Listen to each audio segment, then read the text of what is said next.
Allez, bonjour à tous. On va travailler la poussette là tranquillement. Donc comme les règles le disent, les deux mains sur le guidon, la main droite avec éventuellement un doigt sur le frein avant pour arrêter ma moto tranquillement. Voilà. Alors pense bien, on parle de l'aplomb de la roue avant en ligne blanche. Donc tu vois, là on est nickel. L'idée c'est que là tu vas reculer et que il n'y a rien de compliqué pour faire la marche arrière. Simplement, le petit plus qu'il faut à laquelle tu anticipes pour l'examen, c'est de repositionner la moto de manière optimum pour préparer le départ, puisque tu ne peux plus la déplacer. D'accord? Donc là, l'idée, c'est quoi? C'est je recule. Voilà. Tu recules et tu essayes de la mettre bien parallèle à la ligne, voire un tout petit peu en biais. Tu vois? Voilà, super. Impeccable.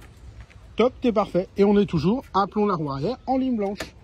Je remets la béquille. Alors le jour de l'examen, tu as ton équipement, casque, gants, tout ça, mais tu es prêt à démarrer.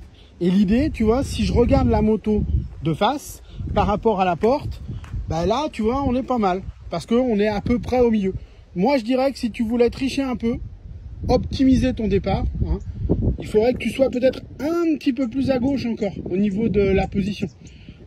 Comme ça, plus tu es à gauche pour tourner, plus tu es à droite pour tourner à gauche, plus tu as de la place pour passer à côté de ton cône. Pense bien qu'au départ, on a toujours l'envie de passer pile poil au milieu de la porte. On n'est pas obligé. L'idée, on peut peut-être venir chercher un petit peu plus à l'extérieur pour tourner et pour anticiper la porte suivante. La technique, c'est toujours quand je démarre, tu sais, je relâche un peu l'embrayage pour trouver de l'équilibre. Et puis ensuite, arrivé ici, tu vois, je mesure à peu près 1 mètre, tu vois, tac, là, et tu vois par rapport à l'endroit d'où vient ma moto, j'essaie de faire une trajectoire pour que la roue avant vienne lécher là à peu près où il y a mon pied, la ligne pour bien passer dans la porte. Et après quand tu regardes, tu vois, si je fais un quart de tour là, hop, putain c'est une ligne droite, regarde, non.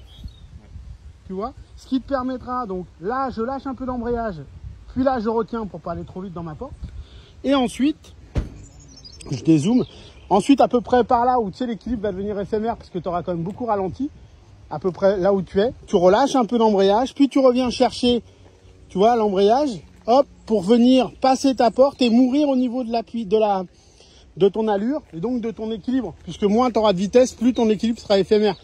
En plus, toi, pour optimiser, qu'est-ce que tu auras fait? Tu auras travaillé dans ce laps de temps ici, voire un petit peu avant la porte piquée, tu auras commencé à mettre un petit peu de pied sur le frein, asseoir la moto et, entre guillemets, perdre de précieuses secondes. Puisque tu te rappelles, entre le moment où l'axe de la roue arrière passe la première porte cône orange, jusqu'au moment où elle passe celle-là, eh bien, on doit faire plus de 16 secondes.